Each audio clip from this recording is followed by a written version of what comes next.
Je m'appelle Hélène Martin. Je suis une mère célibataire et je pensais avoir vu le pire de ce que ma famille pouvait faire, jusqu'à ce lundi soir. Le téléphone a sonné alors que je nettoyais après le dîner. Le nom de mon jeune frère s'est affiché à l'écran. Il n'a même pas dit bonjour.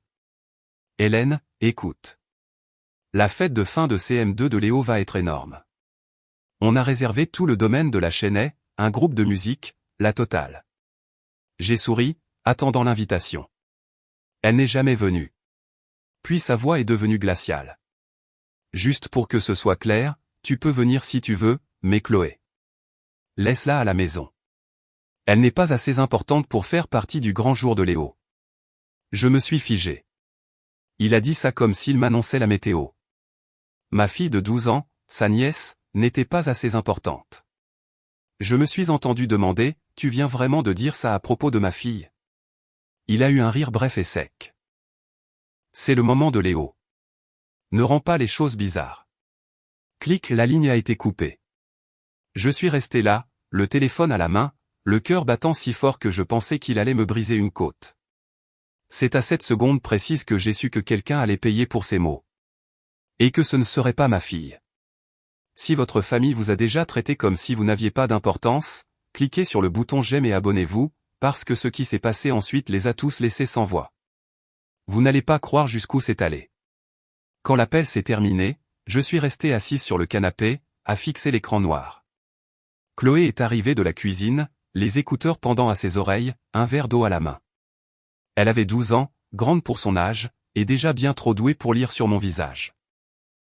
Elle a posé le verre et s'est laissée tomber à côté de moi sans demander ce qui n'allait pas. J'ai pris une inspiration qui m'a semblé être de l'air aspiré à travers du verre brisé. Ma chérie, oncle Grégoire vient d'appeler pour la fête de fin de CM2 de Léo. Il ne veut pas que tu sois là. Ses yeux ont croisé les miens, puis se sont détournés. Elle a hoché la tête une fois, lentement, comme si elle s'était attendue à quelque chose comme ça toute sa vie. Puis ses doigts ont trouvé la manche de mon sweat à capuche et l'ont tordu si fort que le tissu est devenu blanc sous ses phalanges. J'ai sorti mon téléphone et j'ai tapé le message le plus court possible. À Grégoire, nous ne viendrons pas, envoyé. J'ai à peine eu le temps de verrouiller l'écran que le nom de maman s'est allumé. J'ai mis le haut-parleur pour ne pas avoir à répéter un seul mot plus tard. Hélène Marie Martin, a-t-elle commencé, utilisant mon nom complet comme elle ne le fait que lorsqu'elle a déjà décidé que j'ai tort. Grégoire dit que tu fais une scène pour une fête d'enfants. J'ai fermé les yeux. Il a dit à ma fille qu'elle n'était pas assez importante pour venir, maman. Voilà la scène. Oh, s'il te plaît. Il est enthousiaste. Léo est le plus jeune petit enfant. Tu sais comment est ton frère quand il s'agit de son gamin. Ne transforme pas ça en 3e guerre mondiale. La prise de Chloé s'est resserrée. J'ai couvert sa main avec la mienne. Je ne transforme rien en quoi que ce soit, ai-je dit, la voix neutre. Je tiens ma fille à l'écart des gens qui la considèrent comme jetable. Tu as toujours été la plus sensible. Laisse tomber, Hélène. Pour la famille. Elle a raccroché avant que je puisse répondre. La conversation de groupe de la famille a explosé 30 secondes plus tard. Brigitte a été la première, bien sûr. Brigitte, waouh. Boycotter une fête de fin de CM2? Très mature, Hélène. Brigitte, Léo attend ça depuis des mois. Arrête d'être mesquine. Brigitte, Grégoire a dit que c'est toi qui as décidé que Chloé ne devait pas venir. Ne réécris pas l'histoire. Je regardais les messages s'accumuler. Il avait déjà retourné la situation. Un cousin a posté l'emoji qui lève les yeux au ciel. Quelqu'un d'autre a mis un gif d'un bambin en pleine crise de colère. Papa est resté silencieux. Ce silence était plus assourdissant que n'importe quel texto. Chloé lisait par-dessus mon épaule. Il pense que je ne voulais pas y aller. Sa voix était faible, brisée en plein milieu. Il croit ce qui est le plus facile, ma chérie, ai-je dit. Elle s'est penchée contre moi, la tête sur mon bras. Je n'aime même pas les domaines privés. Mais ses épaules se sont mises à trembler quand même. J'ai mis toutes les notifications en silencieux, j'ai coupé la sonnerie et j'ai laissé la maison tomber dans un silence total, le genre de silence qui vous pèse sur les tympans. Nous sommes restés comme ça un long moment. Elle n'a pas pleuré à voix haute, elle respirait juste vite et de manière superficielle jusqu'à s'épuiser. Finalement, elle a murmuré, est-ce qu'ils aiment Léo plus que moi? J'ai ravalé la boule que j'avais dans la gorge. Certaines personnes aiment de manière bruyante, ma chérie. Ça n'en fait pas de l'amour véritable. Et ça ne te rend certainement pas moins précieuse. Elle n'a pas répondu, se blottissant simplement plus fort contre moi.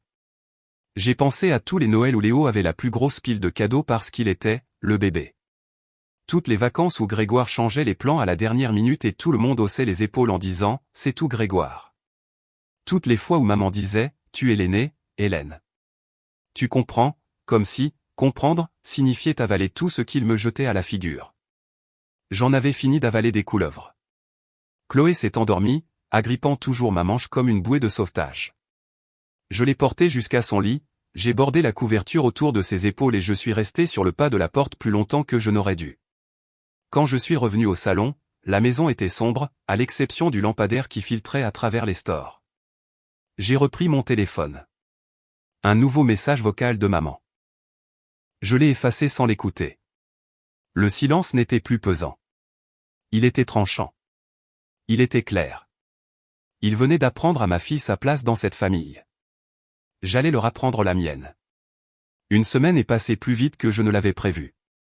Jeudi soir, on a sonné à la porte alors que je pliais le linge. Un coursier en blazer bleu marine se tenait là, tenant une épaisse enveloppe crème scellée avec de la vraie cire dorée. Le logo du domaine de la Chênaie était gaufré dans le coin. Mon nom était imprimé en élégantes lettres en relief, Madame Hélène Martin. Rien d'autre. Pas de, plus un. Pas de, et Chloé. J'ai signé, j'ai fermé la porte et j'ai laissé l'enveloppe sur l'îlot de la cuisine comme si elle pouvait mordre. Chloé est entrée 5 minutes plus tard, les cheveux fraîchement lavés et encore humides. Elle l'a repéré immédiatement. C'est l'invitation, n'est-ce pas, a-t-elle demandé, essayant de paraître curieuse plutôt qu'optimiste. J'ai hoché la tête. Elle l'a prise, a passé son pouce sur le seau, puis l'a ouverte avec précaution. Le carton à l'intérieur était épais, bordure bleu marine, lettres dorées. Elle l'a lu une fois, 2 fois, puis l'a reposé exactement là où il était. Juste toi, a-t-elle dit, la voix neutre, les yeux fixés sur le plan de travail en marbre. Je suis restée silencieuse.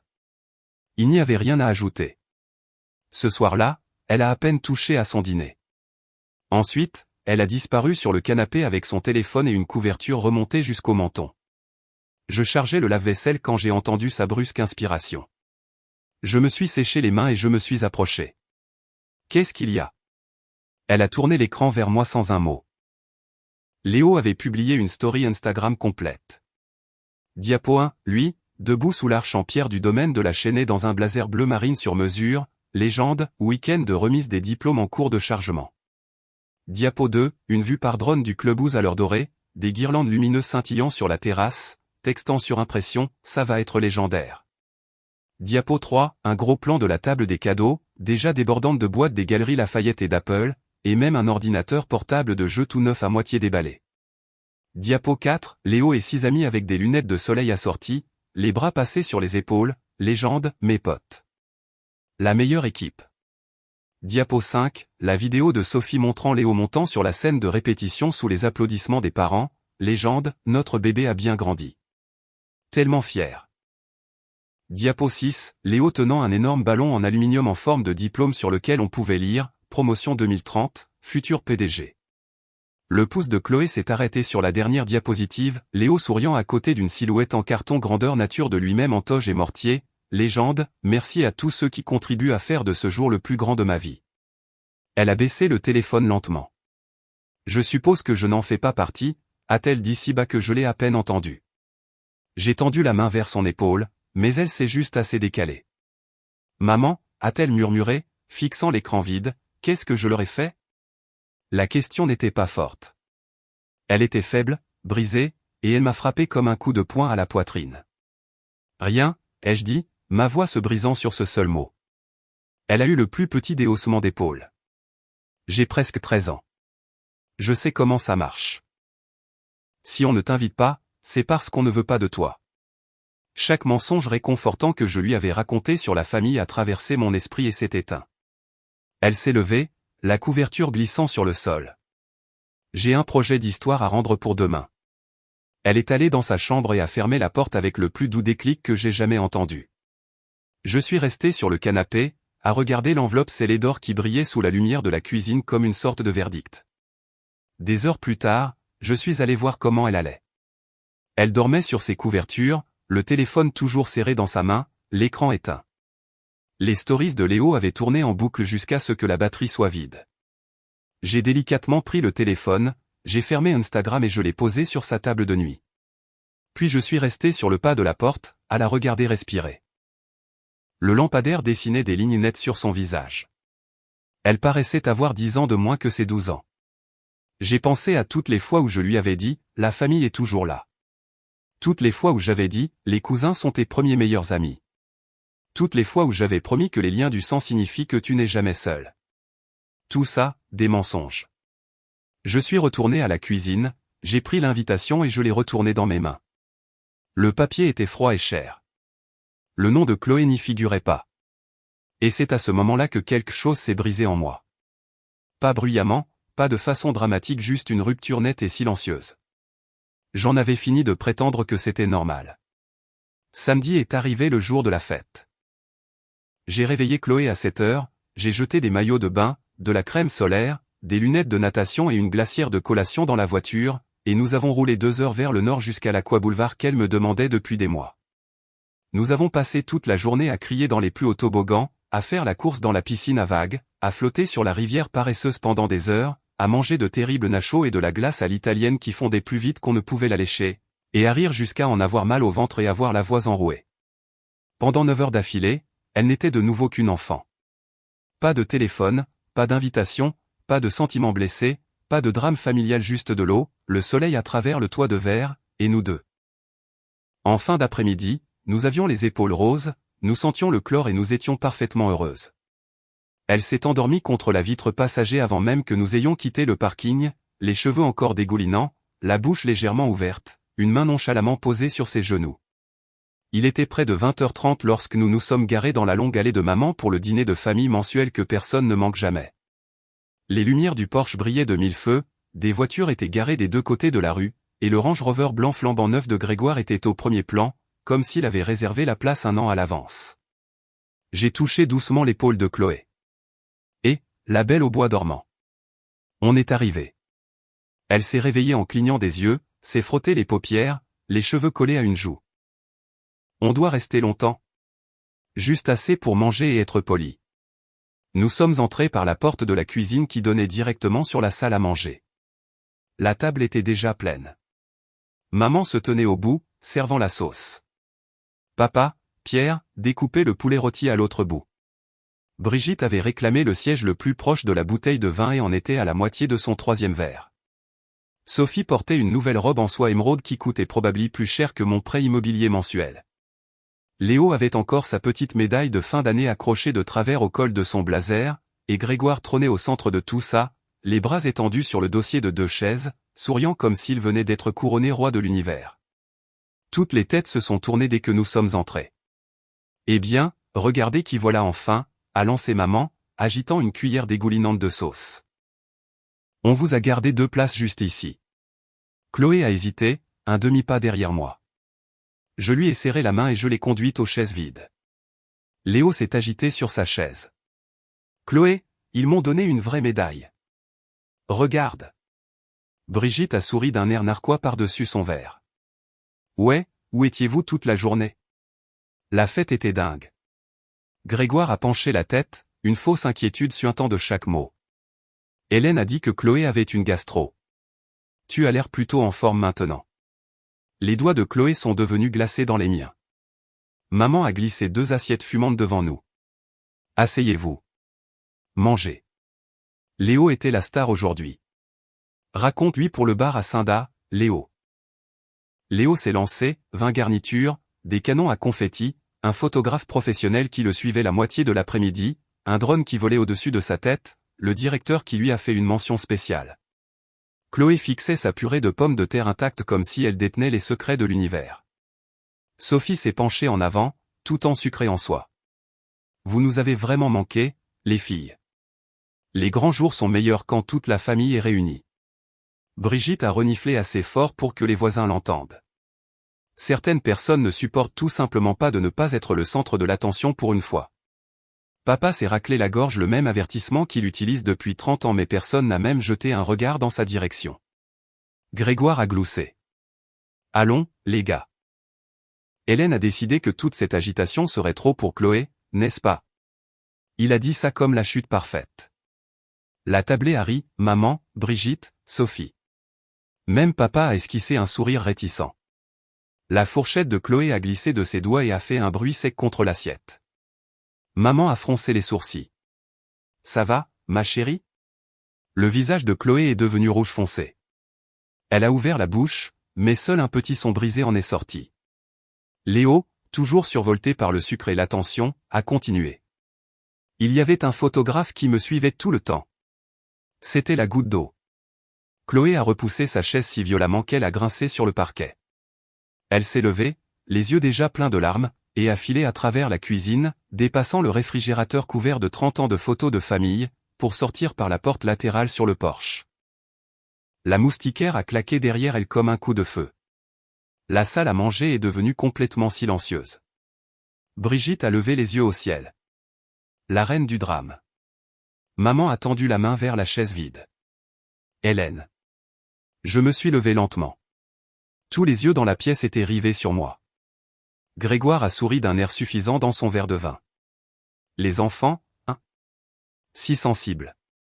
J'ai regardé autour de la table tous les adultes qui venaient de voir ma fille de 12 ans s'enfuir en larmes et qui trouvaient encore le moyen d'en rire. Puis j'ai regardé la chaise vide de Chloé, la fourchette posée de travers dans la purée, la nourriture intacte qui refroidissait.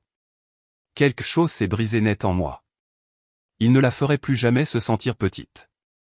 En regardant ma fille disparaître par cette porte latérale, je me suis levé lentement de la table. Chaque fourchette était figée à mi-chemin de chaque bouche. Chaque verre de vin était en suspens. Le seul son était le tic-tac de la vieille horloge murale de maman et le bruit sourd des pas de Chloé sur les planches du porche. Ma main tremblait, mais ma voix est sortie, dure comme de l'acier. J'ai fouillé dans ma poche, j'ai sorti mon téléphone et j'ai fait défiler jusqu'au contact enregistré simplement sous J. Dubois, CR. J'ai appuyé sur appeler. Haut-parleur activé. Ça a sonné une fois. Une voix calme et familière a répondu. Hélène? Toute la tablée s'est penchée en avant d'un seul mouvement. Jacques, ai-je dit, fort et clair pour que le petit haut-parleur du téléphone porte chaque mot dans la pièce silencieuse, la levée de fond de série avec Grégoire Martin. Annule tout. Maintenant. Un demi-temps de silence sur la ligne. Raison, a demandé Jacques, professionnel comme toujours. J'ai fixé Grégoire dans les yeux. Son visage avait déjà perdu toute couleur. Parce que le fondateur vient de prouver, devant toute notre famille, qu'il croit que ma fille de 12 ans ne vaut rien. Je ne mettrai pas 4,5 millions d'euros derrière quelqu'un qui traite mon enfant comme un déchet. La chaise de Grégoire s'est renversée en arrière alors qu'il se levait d'un bond. Hélène, qu'est-ce que tu fous? Jacques n'a pas perdu une seconde. La lettre de résiliation part dans 60 secondes. Marqué au retrait de l'investisseur principal, conflit de valeurs irréconciliables. Autre chose? C'est tout, ai-je dit et j'ai mis fin à l'appel. La salle à manger a explosé. Grégoire s'est jeté sur la table, renversant un verre d'eau. Rappelle tout de suite. Sophie a crié, d'une voix aiguë et perçante, cet argent, c'est l'avenir de Léo. Le verre de vin de Brigitte a glissé de ses doigts et s'est brisé sur le parquet de maman. Tu es folle. Maman s'est mise à sangloter dans sa serviette. Hélène, s'il te plaît. C'est ton frère. Papa a frappé la table des deux paumes si fort que les assiettes ont sursauté. Hélène Martin, tu me remets cet homme au téléphone à l'instant. Je n'ai pas bougé d'un pouce. Depuis 2 ans, ai-je dit, la voix parfaitement stable, je suis l'investisseur principal anonyme dans la levée de fonds de Grégoire. J'ai exigé que mon nom n'apparaisse sur aucune table de capitalisation, aucune présentation, aucun email, pour que personne ne puisse jamais m'accuser de favoriser la famille. Je devais signer l'accord de principe jeudi prochain. Grégoire a émis un son étranglé. Tu mens. Vérifie ta boîte de réception, ai-je dit. Jacques vient de me mettre en copie cachée sur la résiliation. 4 investisseurs ont déjà répondu, on se retire au cours des 45 dernières secondes. Sophie s'est effondrée sur sa chaise comme si on avait coupé ses ficelles. Léo se tenait sur le pas de la porte, confus, la médaille toujours épinglée de travers sur son blazer. Grégoire l'a ignoré, les yeux rivés sur moi, en proie à une panique totale. Tu as gardé ce secret pendant 2 ans juste pour tout faire capoter maintenant. Je l'ai gardé secret pour que tu puisses le mériter, ai-je dit. Ce soir, tu as prouvé que tu n'as jamais mérité un seul centime. La voix de Brigitte s'est brisée. C'est un meurtre financier pour une fête de fin d'année. Non, ai-je dit. Ce sont les conséquences pour avoir dit à ma fille qu'elle n'avait pas sa place. Maman s'est approchée de moi, les larmes coulant sur ses joues. Hélène, rappelle-le. On va tout arranger. S'il te plaît. J'ai regardé la femme qui m'a élevé et je n'ai ressenti que de la glace. Tu as eu la chance d'arranger ça à la seconde où elle est sortie en pleurant. Tu as ri avec lui à la place.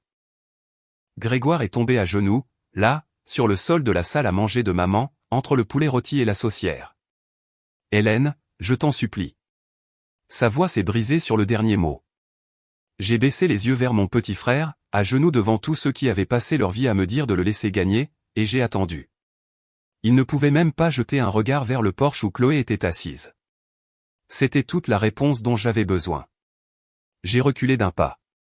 La voix de Grégoire est devenue rauque. Tu es en train de détruire tout ce que j'ai construit. Non, Grégoire, ai-je dit, parfaitement calme. Tu as détruit cette famille au moment où tu as décidé que ma fille n'était pas assez importante pour le grand jour de ton fils. Je me suis retourné et j'ai quitté la salle à manger, passant devant le verre brisé et le vin renversé, devant chaque visage ébahi qui réalisait soudain le prix de choisir son camp. J'ai trouvé Chloé exactement là où je savais qu'elle serait, recroquevillée sur la marche supérieure du porche, les bras enroulés autour de ses genoux, pleurant si fort que tout son corps tremblait. Je me suis assise, je l'ai prise sur mes genoux comme si elle était encore assez petite pour être portée, et je l'ai tenue pendant que les cris commençaient à l'intérieur, la voix de Grégoire la plus forte, maman sanglotant, Brigitte hurlant mon nom. Chloé a murmuré contre mon cou, sa voix minuscule et brisée, « Tu as vraiment fait ça ?» J'ai embrassé le sommet de ses cheveux mouillés. « Oui, ma chérie. Et je le referai 1000 fois. » La lumière du porche vacillait au-dessus de nous, projetant de longues ombres sur le jardin. À l'intérieur, quelqu'un a commencé à frapper à la moustiquaire, appelant mon nom. Je ne me suis pas retourné. 2 jours plus tard, mon téléphone a commencé à exploser. Je préparais le café quand la première notification est arrivée. Puis une autre, puis un déluge. J'ai jeté un œil à l'écran, 47 appels manqués, 23 messages vocaux, des centaines de textos, tous des 4 mêmes personnes. L'objet du dernier email m'a glacé le sang. De Jacques Dubois. Objet, résiliation officielle, Martin Technologies Série A. Je l'ai ouvert. Après mûre réflexion, et en réponse directe au retrait de l'investisseur principal, Sommet Capital met officiellement fin à l'accord de principe de série A avec Martin Technologies, avec effet immédiat. Raison principale, sérieuse préoccupation concernant le caractère du fondateur et son alignement avec les valeurs familiales fondamentales du partenariat. En dessous, une chaîne de réponses transférée de tous les autres investisseurs sur la table de capitalisation, on se retire. Je retire mon engagement. Nous retirons notre investissement à regret.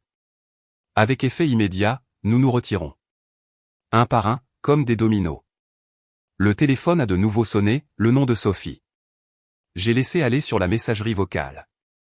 30 secondes plus tard, il a de nouveau sonné, maman, en FaceTime. J'ai refusé. Puis, Brigitte. Un mur de texte est apparu. Brigitte, espèce de monstre. Tu as la moindre idée de ce que tu as fait? Grégoire n'a pas dormi depuis 48 heures. Toute son entreprise s'effondre à cause de ton caprice. Tu es fier de toi, de détruire ton propre frère pour une stupide fête? J'espère que tu pourriras. Un autre message, même fil de discussion. Brigitte, Léo a demandé pourquoi Tati Hélène le déteste. Comment expliques-tu ça à un enfant de 11 ans? J'ai posé le téléphone face contre table.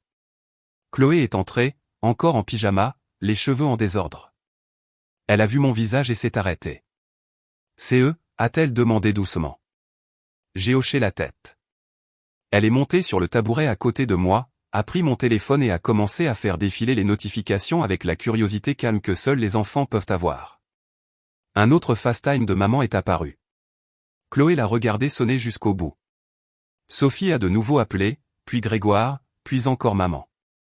Chloé m'a regardé, les yeux grands ouverts mais stables. Ils sont vraiment en colère, hein? J'ai réussi à esquisser un petit rire qui n'en était pas un. Oui, vraiment en colère. Elle a continué à faire défiler, puis s'est arrêtée sur le dernier message de Brigitte, celui sur Léo. Son visage a changé.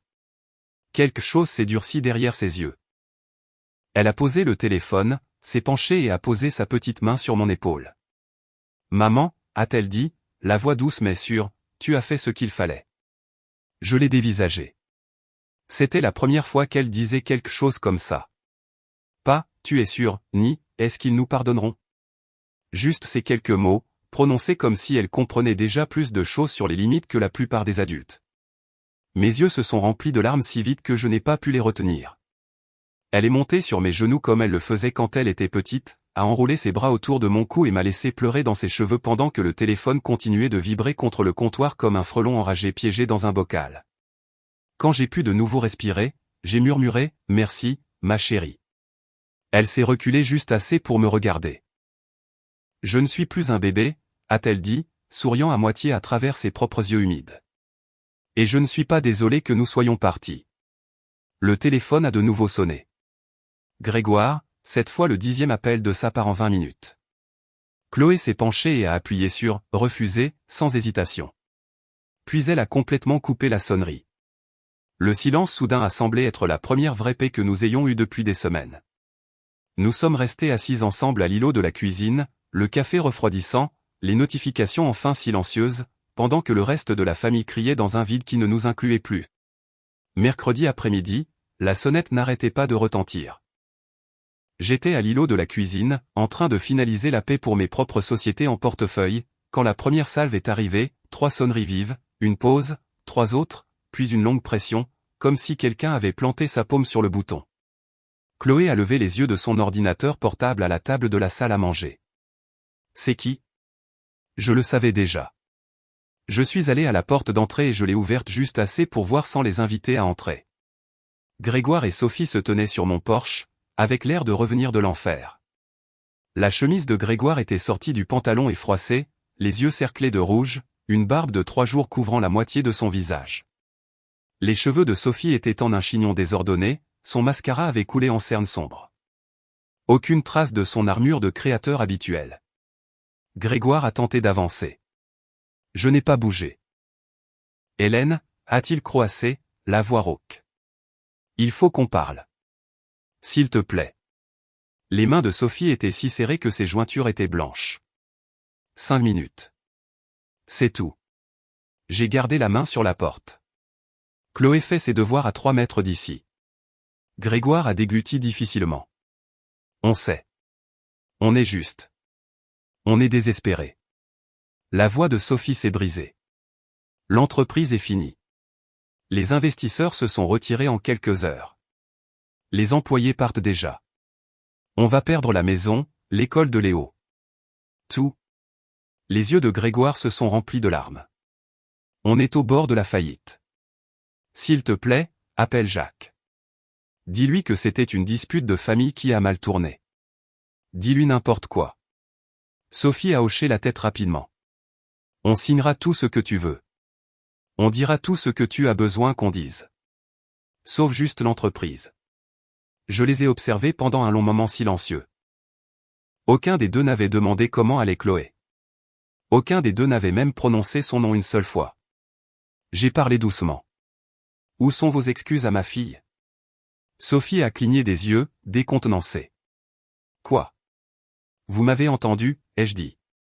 Vous venez à ma porte en suppliant pour 4,5 millions d'euros, mais aucun de vous n'a demandé des nouvelles de la jeune fille de 12 ans assise dans la pièce d'un accent grave côté qui s'est endormie en pleurant parce que son oncle lui a dit qu'elle n'était pas assez importante pour assister à la fête de son fils.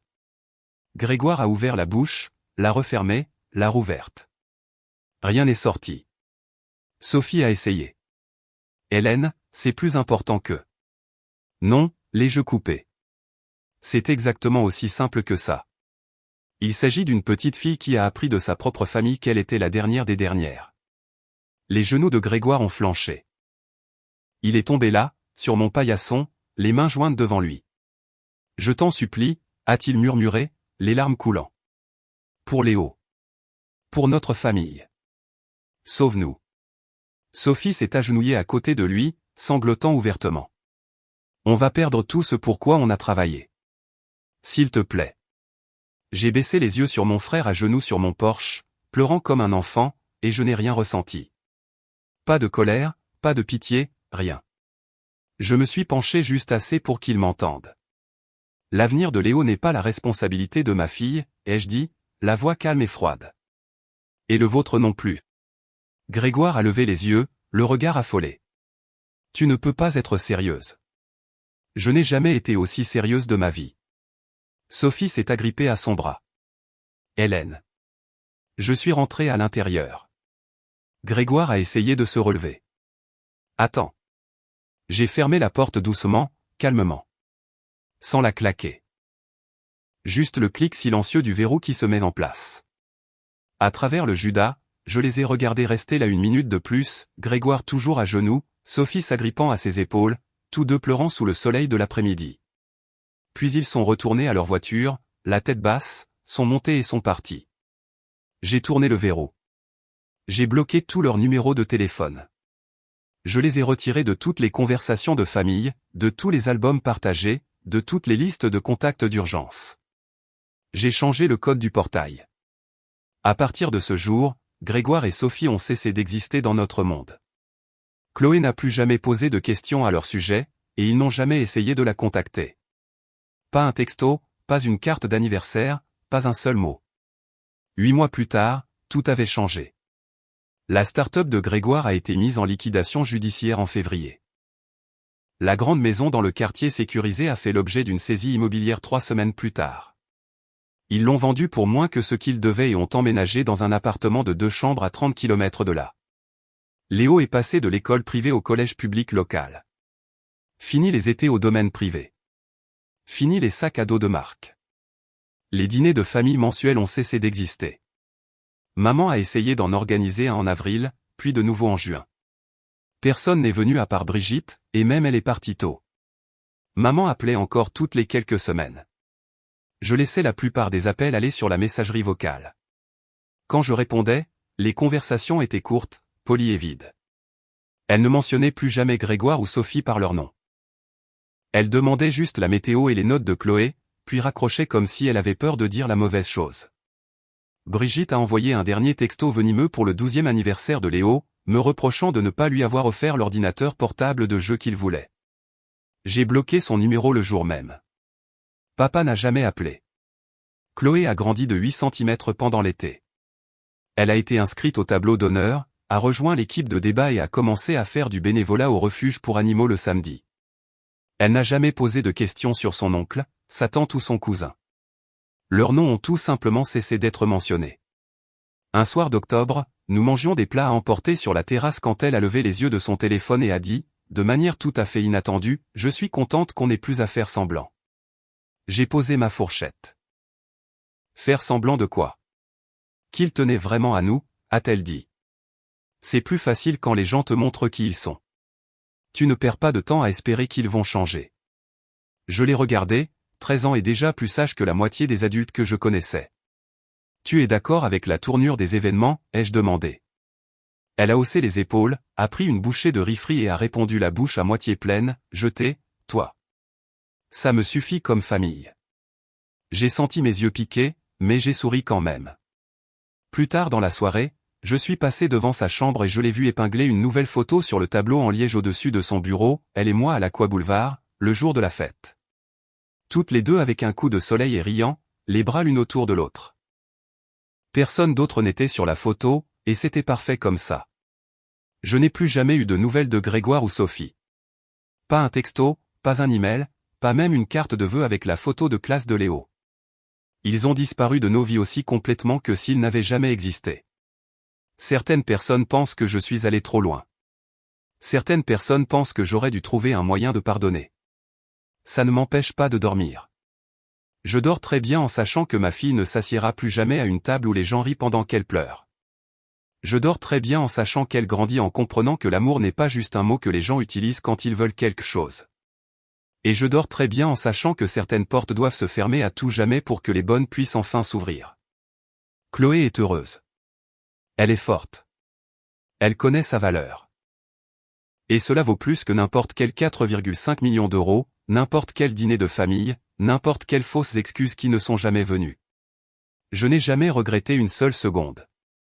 Certaines portes se ferment pour que de meilleures puissent s'ouvrir.